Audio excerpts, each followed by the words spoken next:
Hai, salam Bapak Mama Saudara yang dikasihi Tuhan. Selamat bertemu kembali oleh kasih dan penyertaan daripada Tuhan. Saya senantiasa berharap Bapak Mama Saudara semua dalam keadaan sehat, walafiat, dengan penuh rasa syukur kepada Tuhan. Pada hari ini kita akan membaca serta merenungkan firman Tuhan yang terambil dari kitab Lukas pasal 13 ayatnya yang pertama hingga yang kelima. Kitab Injil Lukas pasal 13 ayat 1 hingga yang kelima. Namun sebelum itu saya mengundang kita satu hati di dalam doa. Kita berdoa. Bapa di dalam surga, Bapa yang kami sembah lewat anak-Mu Yesus Kristus, terima kasih Tuhan untuk kasih setia dan penyertaan daripada Tuhan di dalam kehidupan kami.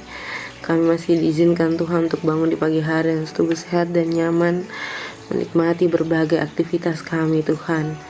Pada saat ini Tuhan, kami akan membaca serta merenungkan akan firman Tuhan. Kami memohon di dalam Tuhan memberkati. Biarlah apa yang kami baca, apa yang kami dengar, apa yang kami renungkan bersama-sama dapat menjadi kekuatan bagi kehidupan kami, dan kami laksanakan dimanapun kami berada Tuhan. Mengampuni salah dan dosa kami Tuhan. Di dalam anak-Mu Yesus Kristus kami telah datang dan berdoa. Amin. Bapak Saudara yang dikasihi Tuhan, pembacaan kita terambil dari kitab Injil Lukas. Kitab Injil Lukas 13 ayat 1 hingga ayat 5. Cuman 5 ayat di bawah perikop dosa dan penderitaan. Pada waktu itu datanglah kepada Yesus beberapa orang membawa kabar tentang orang-orang Galilea yang darahnya dicampurkan Pilatus dengan darah korban yang mereka persembahkan. Yesus menjawab mereka, "Sangkamu orang-orang Galilea ini lebih besar dosanya daripada dosa semua orang Galilea yang lain? Karena mereka mengalami nasib itu. Tidak, kataku kepadamu, tetapi jikalau kamu tidak bertobat, kamu semua akan binasa atas cara demikian. Atau sangkamu ke-18 orang yang mati ditimpa menara dekat Siloam lebih besar kesalahannya daripada kesalahan semua orang lain yang diam di Yerusalem? Tidak, kataku kepadamu, tetapi jikalau kamu tidak bertobat, kamu semua akan binasa atas cara demikian." Demikian jawaban firman Tuhan. Yang dikatakan berbahagia adalah setiap kita yang tidak hanya membaca, mendengar, tetapi mau bersungguh-sungguh untuk melakukannya dalam kehidupan kita hari lepas hari. Shalom Bapak Mama Saudara semua, selamat bertemu kembali. Apakah hari ini dalam keadaan sehat walafiat? Saya berharap semua dalam keadaan sehat, yang sakit-sakit semoga cepat disembuhkan. Hari ini Kotong diberikan sebuah tema pembelajaran dari bencana alam. Tema dan perikop yang ada dalam Alkitab ini sangat berkait-mait. Bapak Mama Saudara yang dikasihi Tuhan, hari ini kitab Injil Lukas memberikan satu pembelajaran di mana Kotong harus belajar dari bencana alam. Berbicara tentang bencana alam berarti berbicara tentang hukum alam ya. Berbicara tentang bencana alam, berbicara tentang hukum alam. Kalau omong tentang bencana alam, hukum alam, berarti kita bicara tentang dosa. Jadi kayak omong bencana alam berarti omong tentang hukum alam. Omong tentang hukum alam berarti kita omong tentang dosa. Ketiga hal itu sering sekali dikait-maitkan untuk merujuk bahwa bencana alam itu sebagai pertanda perhukuman yang diberikan Allah bagi dosa-dosa yang telah kita buat. Lalu yang menjadi pertanyaan yang paling sulit untuk kita jawab adalah bagaimana ketika bencana alam yang kita anggap diberikan Tuhan untuk menghukum kita dari dosa-dosa itu juga jatuh sama bagi setiap orang yang melakukan hal-hal benar di hadapan Tuhan. Bukankah ini sebuah ketidakadilan bagi mereka yang sudah melakukan hal-hal yang diinginkan Tuhan, dengan kita yang masih hidup di dalam dosa tetapi mengalami bencana alam yang sama, mengalami penderitaan yang sama? Kita akan selalu berpikir bahwa orang yang mengalami bencana alam, orang yang tempat-tempat yang mengalami bencana alam, tempat-tempat atau orang-orang yang mengalami sakit, luka, dan sebagainya, selalu ada unsur negatif di dalam, yakni berbuat dosa. Tetapi kalau orang itu tidak berbuat dosa, lalu dia kena sesuatu yang tidak diinginkan seperti bencana alam, seperti sakit penyakit, kita selalu berpikir bahwa jangan sampai dia dicampi-campi. Bapak, saudara yang dikasihi Tuhan, dari kitab Injil ini, Injil Lukas mau kasih tahu bahwa penderitaan yang dialami setiap kita tidak memberikan ketong satu surat penghakiman di mana ketong lebih berdosa daripada orang yang masih hidup baik-baik saja, atau ketong lebih baik daripada orang-orang yang mengalami bencana alam, mengalami sakit penyakit, mengalami penderitaan sampai kepada kematian. Tidak. Yang ditekankan dalam ayat 2 hingga ayat 5, sebuah penekanan langsung daripada Tuhan melalui kitab Injil Lukas kepada kita, mengingatkan bahwa segala penderitaan bencana alam itu memberikan ketong sebuah perspektif baru, di mana sebagai gereja ketong hadir untuk saling melengkapi. Jadi bencana alam itu dihadirkan bukan sebagai pertanda untuk membersihkan bumi dari dosa-dosa, bukan, tetapi sebagai tanda kedaulatan Allah melebihi segala sesuatu yang ada di muka bumi, melebihi kita semua.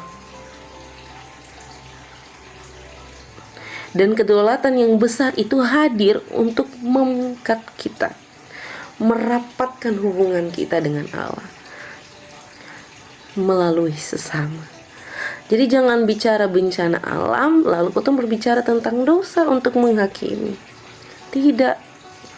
Bencana alam hadir bukan untuk sebagai penghakiman. Bencana alam hadir untuk mengikat kita, gereja-gerejanya yang telah putus relasinya dengan Sang Pencipta. Dengan begitu kita melihat sebuah perspektif baru, pembelajaran baru daripada Tuhan, untuk kita tahu bahwa kita tidak lebih suci dari mereka yang mengalaminya, penderitaan-penderitaan itu. Itulah sebabnya ketika kita tidak mengalami itu, ataupun kita mengalami itu, kita ada di posisi di mana kita saling mempererat diri, saling mengikat diri untuk membangun hubungan relasi yang lebih baik lagi. Bapak, saudara yang dikasihi Tuhan, kita selalu menganggap bahwa itu kutuk, dosa, penghakiman yang dibuat Allah. Tetapi hari ini saya mau saya, Bapak, Mama, semua saudara membangun hal yang baru dan kuat dan kokoh di dalam ketong pun diri untuk melihat bahwa segala sesuatu yang Tuhan buat melalui alam ciptaannya untuk menunjukkan kebesarannya atas alam semesta yang diciptakannya, dan memberitahukan kepada kita bahwa kita seharusnya menjadi gereja yang merangkul, bukan gereja yang menghakimi. Dan pembelajaran-pembelajaran ini akan terus hidup di dalam diri pribadi lepas pribadi kita, untuk mendidik kita menjadi orang-orang yang lebih baik lagi. Bapak, Mama, Bapak, Saudara yang dikasihi Tuhan, Tuhan tidak pernah membeda-bedakan. Tuhan akan menghukum anak-anaknya sebagaimana mestinya. Tapi tentang kedaulatan alam yang diciptakannya, itu adalah hak Ia untuk memberikan ketong semua pembelajaran tentang Dia yang masih berkuasa atas alam ciptaannya, dan membuat ketong sadar bahwa sebagai gereja, relasi kita harus dipertanyakan dan dieratkan kembali lagi. Selamat berefleksi Bapak, Mama, Saudara semua. Selamat menjadi berkat dimanapun Bapak, Mama, Saudara semua berada. Amin untuk firman Tuhan. Kita akan menutup perenungan pada saat ini dengan menyatukan hati dan pikiran kita di dalam doa. Kita berdoa. Bapa di dalam surga, Bapa yang kami sembah dalam anak-Mu Yesus Kristus, terima kasih Tuhan untuk kasih setia Tuhan.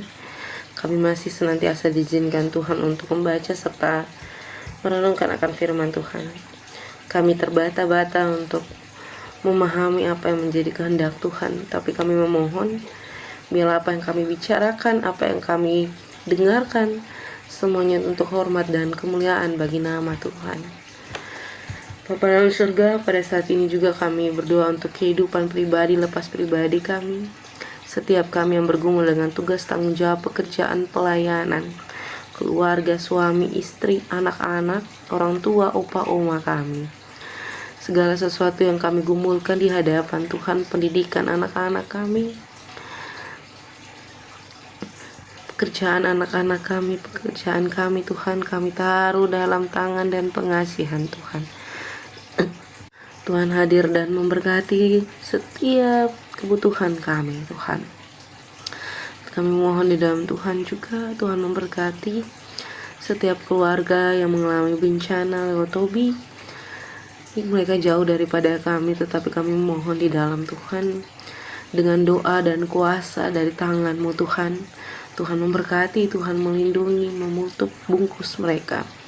Tuhan tolong mereka melihat bahwa segala sesuatu yang Tuhan buat ini adalah untuk menyatakan kedaulatan dan kebesaran Tuhan di dalam kehidupan pribadi lepas pribadi kami. Biarlah mereka semua, kami semua terus berpengharapan di dalam sakit, penyakit, di dalam duka cita dan sukacita kami di dalam Tuhan. Terima kasih Tuhan. Selepas ini kami akan melanjutkan tugas tanggung jawab kami. Kami mohon Tuhan memberkati, biarlah apa yang kami kerjakan semuanya itu untuk hormat dan kemuliaan bagi nama Tuhan. Mengampuni salah dan dosa kami Tuhan, di dalam anak-Mu Yesus Kristus kami telah datang dan berdoa. Amin. Shalom Bapak Mama semua, sampai jumpa kembali. Tuhan memberkati.